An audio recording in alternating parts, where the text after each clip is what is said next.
WBIFMS এর মাধ্যমে মিলবে বকেয়া ডিএ। কীভাবে ফর্ম ফিল আপ করবেন জেনে নিন সম্ভাব্য পদ্ধতি। এরিয়ার ডিএ অ্যাপ্লিকেশন অবশেষে প্রতীক্ষার অবসান। রাজ্য সরকারি কর্মচারীদের জন্য বকেয়া ডিএ নিয়ে নবান্নের সবুজ সংকেত মিলতে চলেছে। খুব শীঘ্রই 25% মহার্ঘ ভাতা কর্মচারীদের অ্যাকাউন্টে ঢুকতে চলেছে। যেমনটা বিভিন্ন মাধ্যম থেকে জানা যাচ্ছে, ডিএর টাকা পাওয়ার আগে একটি গুরুত্বপূর্ণ ধাপ হলো WBIFMS পোর্টালে গিয়ে প্রয়োজনীয় ফর্ম পূরণ করা। তবে শিক্ষক সহ অন্যান্য কর্মচারীরা যাদের বেতন অন্য প্রযুক্তির মাধ্যমে, তাদের ক্ষেত্রে এই প্রযুক্তিটি আলাদা হতে পারে। WBIFMS পোর্টালে কীভাবে আবেদন করবেন, সম্ভাব্য ধাপ। নবান্ন সূত্রের খবর, ডিএর বকেয়া হিসাব এবং প্রদান পুরো প্রক্রিয়াটি হবে নতুন প্রযুক্তির মাধ্যমে, যার কেন্দ্রবিন্দু থাকবে WBIFMS পোর্টাল। এর ফলে স্বচ্ছতা বজায় থাকবে এবং দ্রুত কাজ হবে। চলুন দেখে নেওয়া যাক আপনাকে কী কী ধাপ অগ্রসর হতে হবে। ধাপ 1 হচ্ছে WBIFMS পোর্টালে লগ ইন।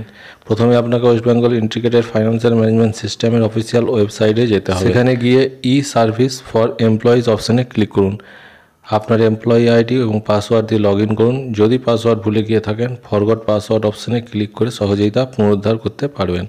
দ্বিতীয় ধাপ হচ্ছে ডিএ এরিয়ার অপশানটি খুঁজে বের করুন। লগ ইন করার পর আপনার সামনে একটি ড্যাশবোর্ড আসবে, যেমন রোপা 2009 অপশান বা HR ডিক্লারেশনের মধ্যে বিভিন্ন মডিউল দেখা যায়। ঠিক সেখানে একটি নতুন অপশান, যেমন ডিএ এরিয়ার ক্লেম ফর্ম বা অ্যাপ্লিকেশন ফর ডিএ এরিয়ার যোগ হওয়ার সম্ভাবনায় প্রবল। এখানে আপনাকে নতুন অপশানটিতে ক্লিক করতে হবে। তারপর ফর্ম পূরণ যাচাই।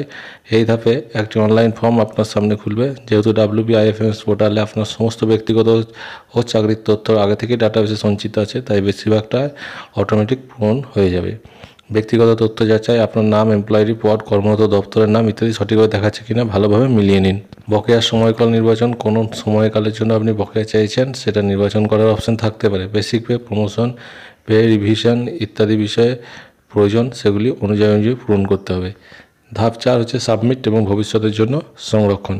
সমস্ত তথ্য ভালোভাবে যাচাই করার পর সাবমিট বাটনে ক্লিক করুন। সাবমিট করার পর একটি অ্যাপ্লিকেশন নম্বর বা রেফারেন্স নম্বর, অ্যাকনলেজমেন্ট স্লিপ তৈরি হবে। এই স্লিপটি অবশ্যই ডাউনলোড করে নিজের কাছে প্রিন্ট করে বা PDF হিসেবে সেভ করে রাখুন। এই নম্বরটি ভবিষ্যতে আপনার আবেদনের স্ট্যাটাস ট্র্যাক করতে সাহায্য করবে। এই পদ্ধতি অনুসরণ করলে খুব সহজেই আপনি আপনার বকেয়া ডিএ পাওয়ার জন্য আবেদন প্রক্রিয়াটি সম্পূর্ণ করতে পারবেন। মনে রাখবেন, এটি যেহেতু একটি সম্ভাব্য প্রক্রিয়া, তাই চূড়ান্ত নির্দেশিকা জারি হওয়ার পরে এটির পরিবর্তন আসতে পারে, তবে মূল কাঠামোটি এমনই হওয়ার কথা।